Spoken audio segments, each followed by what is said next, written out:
बिस्मिल्लाहिर्रहमानिर्रहीम। अस्सलाम वालेकुम। मैं हूँ शिराज खान। प्रोग्राम में खुश आमदीद।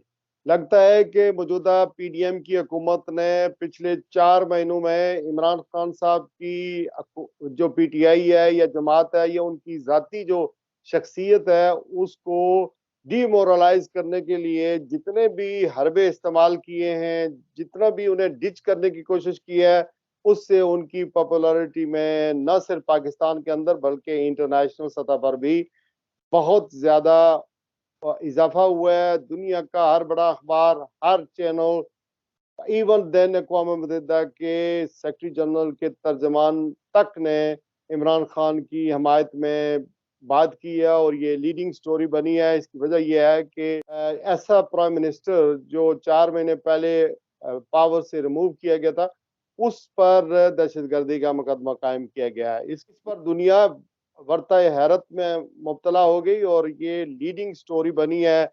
इसमें पाकिस्तान की कोई नेक नामी नहीं हुई है। इमरान खान की एक शख्सियत, एक स्टार वैल्यू है और लगता यही है कि ये पाकिस्तान इससे बदनाम हुआ है और पाकिस्तान में इंसानी हकूक और आज़ादी इज़हार राय के हवाले से जिस तरह की बातें हो रही हैं, इससे पाकिस्तान को नुकसान पहुंचा है, उसकी शोहरत को नुकसान पहुंचा है।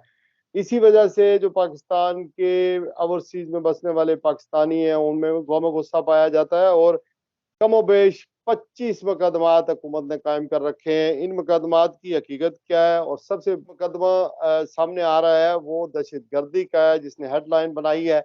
मेरे साथ इस वक्त इस्लामाबाद से पाकिस्तान के मायानाज कानूनदान, सुप्रीम कोर्ट और हाई कोर्ट के सीनियर वकील और रावलपिंडी बार के साबिक सदर सरदार अब्दुल राज़िक खान एडवोकेट साहब मौजूद हैं। इनसे पूछते हैं कि जो इस वक्त पाकिस्तान में जिस तरह मुकदमात की भरमार कायम हो रही है इमरान खान साहब के खिलाफ, उसका कोई कानूनी जवाज है या नहीं है। दूसरा, प्रिसाइजली मैं अगर ये पूछ पाऊँ कि ये जो मुकदमा दहशतगर्दी का कायम किया गया है, क्या हमारा कानून इतना अंधा है कि एक तकरीर पर जो है वो दहशतगर्दी का मुकदमा कायम हो जाए। अस्सलाम वालेकुम and welcome Sardar Abdul Raziq advocate साहब। वालेकुम अस्सलाम व रहमतुल्लाह। आपने मेरा इंट्रो सुन लिया। दहशतगर्दी का मुकदमा कितना सीरियस है? जी शिराज खान साहब, आपने मुकदमात की तफसील गिनवाई है और ख़ास तौर पर जो दहशतगर्दी का मुकदमा है, आपने दुरुस्त कहा कि बाकी मुकदमात जो हैं वो ज़्यादातर दफ़ा 144 की खिलाफ वर्जी या जलसा जुलूस करने के हैं। लेकिन जो सीरियस मुकदमा हुकूमत ने अपनी तरफ से बनाया है वो दहशतगर्दी का हालिया मुकदमा है। अगर इस मुकदमे को आप कानूनी नुक्ता नज़र से देखें और इसमें जो एलिगेशन इमरान खान के खिलाफ लगाया गया है वो सिर्फ इतना एलिगेशन है कि इमरान खान ने एक जलसे में तकरीर करते हुए, जो इस्लामाबाद में एक रैली थी उससे, तो उन्होंने कहा कि वो लीगल एक्शन लेंगे, प्रोसीडिंग्स करेंगे किसके खिलाफ, आईजी के खिलाफ और इस्लामाबाद की एडमिनिस्ट्रेशन के खिलाफ जिन्होंने शहबाज गिल के ऊपर तशद्दुद किया है। और एक उन्होंने वहाँ पे इसी सीक्वेंस में जब वो बात कर रहे थे तो साथ ही उन्होंने एक एडिशनल सेशन जज साहिबा हैं ज़ेबा चौधरी, जिन्होंने शायद रिमांड डील किया था, तो उनको भी उन्होंने मुखातब किया और उसमें भी उन्होंने कहा कि उनके खिलाफ भी हम एक्शन लेंगे। अब इसको बुनियाद बना के एक दहशतगर्दी का मुकदमा जो है वो दर्ज किया गया है। अगर इस एलिगेशन को एज ए गॉस्पेल ट्रूथ मान लिया जाए तो इसमें सिर्फ एक उन्होंने इस अज़म का इजहार किया है कि वो लीगल एक्शन लेंगे आईजी के खिलाफ और इस्लामाबाद एडमिनिस्ट्रेशन के खिलाफ। अब सवाल ये पैदा होता है कि लीगल एक्शन लेने की बात करना ये एक फंडामेंटल राइट है जो गारंटी किया गया है, पाकिस्तान के आईन ने गारंटी किया है कि हर शहरी जो है उसका ये हक है कि वो कोई भी कानूनी कार्रवाई करे। एक्सेस टू जस्टिस उसका बुनियादी हक है। तो उन्होंने ये नहीं कहा कि हम किसी आईजी के ऊपर या किसी एडमिनिस्ट्रेशन के ऊपर या किसी और ऑफिसर के ऊपर हम कोई हमला कर देंगे या उन पर तशद्दुद करेंगे। उनके अल्फाज जो हैं वो जो कहना चाह रहे थे और जिस तरह उन्होंने कहा अपनी तकरीर में, तो उसमें एक कानूनी कार्रवाई करने का इंदिया था। तो कानूनी कार्रवाई करने के इंदिया के ऊपर जो है वो आप कोई मामूली नोयत का मुकदमा भी इससे नहीं बनता। तो ये मुकदमा जो है ये जब अदालत में जाएगा तो वहाँ पे इसकी इसको देखा जाएगा और मेरा ख्याल है ये सस्टेनेबल नहीं है। इसमें एक थोड़ी सी जो बात है वो इमरान खान ने गैर मुतात अंदाज में और गैर मुनासिब अंदाज में जो कि वो एडिशनल सेशन जज साहिबा को मुखातब करना है। ये शायद उनकी तरफ से एक इसमें एक आप कह सकते हैं कि एक ट्रांसग्रेशन थी उनकी गुफ्तगू में, एक उन्होंने तजावज़ किया बात करते हुए। शायद उनको अंदाज़ा नहीं था, वो जज साहिबा के बारे में उनको मालूमात भी नहीं थी कि वो कौन-सी अदालत है। वो मैजिस्ट्रेट का लफ्ज़ इस्तेमाल कर रहे थे। तो ये मैजिस्ट्रेट नहीं थी, कोई एग्ज़ेक्टिव मैजिस्ट्रेट नहीं थी। ये एक सीनियर एडिशनल सेशन जज है, जो जुडिशियल इख्तियारात इस्तेमाल कर रही थी। तो जो जब जुडिशियल इख्तियार इस्तेमाल करता है कोई भी अदालत, तो उसको इस तरह चौकों और चौराहों में मुखातब नहीं किया जाता। ये थोड़ा-सा इमरान खान की तरफ से गैर मुनासिब अल्फाज थे और शायद तो आप ये कह रहे हैं कि ये जो दहशतगर्दी का मुकदमा है इसकी कोई हकीकत नहीं है सच, लेकिन जो कंटेम्प्ट ऑफ कोर्ट का जो मुकदमा है उसकी सिग्निफिकेंट है, चूंकि उन्हें ये अंदाजा नहीं था कि ये मजिस्ट्रेट है या इसके पास एडिशनल सेशन जज है। तो वो थोड़ा सा कंटेम्प्ट के कोड में आता है, चूंकि ये लोग लोअर फील्ड में काम करते हैं तो उनकी जिंदगी को इस तरह जो है वो खतरात लाक हो सकते हैं। वो भी उसको भी अगर आप थोड़ा-सा वो मैं चूँकि मैंने जो अल्फ़ाज़ इस्तेमाल किए हैं वो गैर मुनासिब और गैर मुताब अल्फ़ाज़ थे इमरान खान के, मैं ये कहना चाह रहा था। उससे भी कंटेम्प्ट ऑफ कोर्ट नहीं बनती। तौहीन अदालत का जुर्म उससे भी नहीं बनता, इसलिए कि किसी भी जुर्म के लिए और ख़ास तौर पर कंटेम्प्ट ऑफ कोर्ट के लिए मंज़रिया इम्पोर्टेंट है कि आपकी नीयत ये हो कि आप अदालत की तज़हीक करना चाहते हैं या उसके किसी ऑर्डर को फ्लोट करना चाहते हैं या किसी जज को स्कैंडलाइज़ करना चाहते हैं। तो ये तौहीन अदालत के ज़ुमरे में नहीं आता।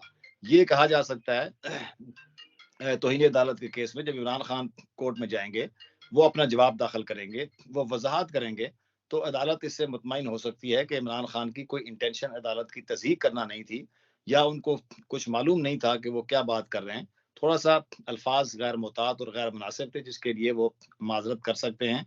बाकी उनकी कोई इंटेंशन अदालत की तज़हीक की नहीं थी और न ही इससे कंटेम्प्ट ऑफ कोर्ट का जो ऑफेंस है या कंटेम्प्ट ऑफ कोर्ट का जो जुर्म है, वो इससे वो कॉन्स्टिट्यूट नहीं होता उनके यानी अल्फाज। अगर इमरान खान या इमरान खान के जो वकील हैं माफी मांग लें, इमरान खान जाती हैसियत में पेश होंगे 31 तारीख को, तो माफी मांग लें तो इसका ड्रॉप सीन हो सकता है। ऐसा भी हो सकता है कि रियासत के जज के नहीं नहीं नहीं नहीं आपने कंटेम्प्ट किया लिहाजा हमने आपको सजा देनी है।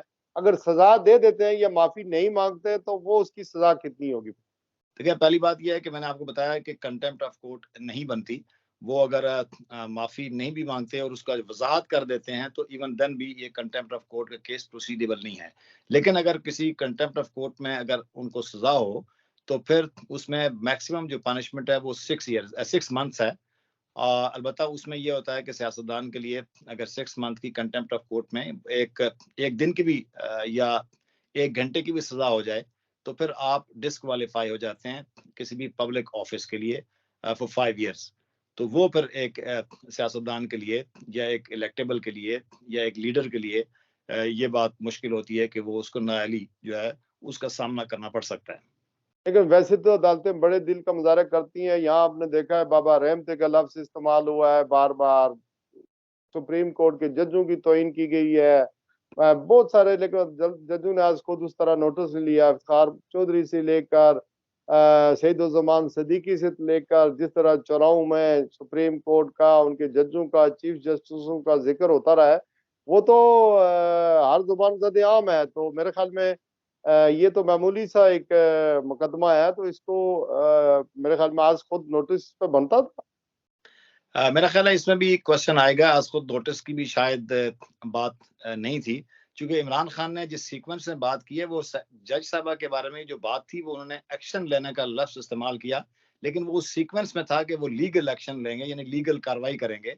तो वो अगर जज साहबा के बारे में भी आप कहें, इवन सुप्रीम कोर्ट के जज साहब के बारे में भी अगर कोई ये कहना चाहे कि मैं उनके खिलाफ कोई कानूनी कार्रवाई करूंगा, तो इससे भी तौहीन अदालत का पहलू नहीं निकलता, इसलिए कि आप एक लीगल रेमेडी इख्तियार करने की बात कर रहे हैं।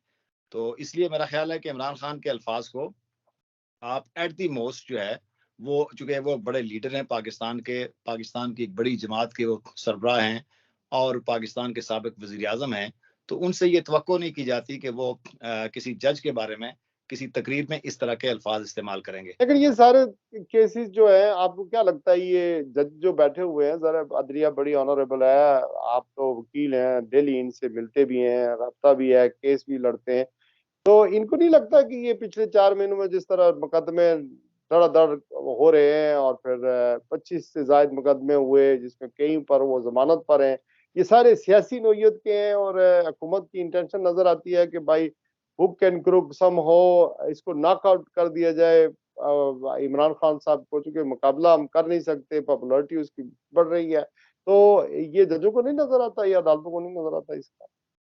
हाँ, देखिए अदालतों को नजर आता है और अदालतें उनको रिलीफ भी दे रही हैं। आप देखें उनको अबूरी जमानत भी जिसको कहते हैं हिफाजती जमानत, वो उनको मिली है, हाई कोर्ट ने दी है। और उसके बाद वो भी कल जब जाएंगे स्पेशल जज एंटी टेररिज्म के पास, तो वहां से भी उनको बुरी जमानत मिलेगी। और उसके बाद जब उस केस को वो मेरिट के ऊपर देखेंगे, तो वहां से भी इमरान खान को जो है इंसाफ मिल सकता है। लेकिन यह है कि वो चूंकि अदालत ने शायद इस केस में उन्होंने ये देखा हो कि हाई कोर्ट ने कि चूंकि उनकी एक मातहत अदालत के एक जज साहिबा को के बारे में कुछ अल्फाज इस तरह के इस्तेमाल किए गए हैं, तो वो उन्होंने उसको नोटिस लेना मुनासिब समझा है। सही, ये होगी। अब बात ये बताइएगा, आखिरी बात जो मैं आपसे पूछना चाह रहा हूँ, ये कितना सीरियस मुकदमा है जो डिसक्वालिफिकेशन का है, ममनुआ फंडिंग में उनको नाअहल करार देने का या पार्टी को नाअहल करार देने का, ये कितना सीरियस? हाँ, वो एक अलग केस है जो ममनुआ फंडिंग केस का। उसमें भी जो इलेक्शन कमीशन ने जो मवाद निकाला है और जो मटेरियल सामने आया है इलेक्शन कमीशन के फैसले से, उसमें भी ये केस जो है वो इमरान खान के खिलाफ नहीं बनता। वो एट द मोस्ट पीटीआई के खिलाफ बतौर जमात बन सकता है और वो भी कन्फिस्केशन ऑफ फंड्स का बन सकता है, क्योंकि वो किसी फॉरेन गवर्नमेंट से या किसी फॉरेन पॉलिटिकल पार्टी से कोई माली इमदाद का एलिगेशन उनके ऊपर नहीं है, ना ही ऐसे कुछ शवायद सामने आए हैं।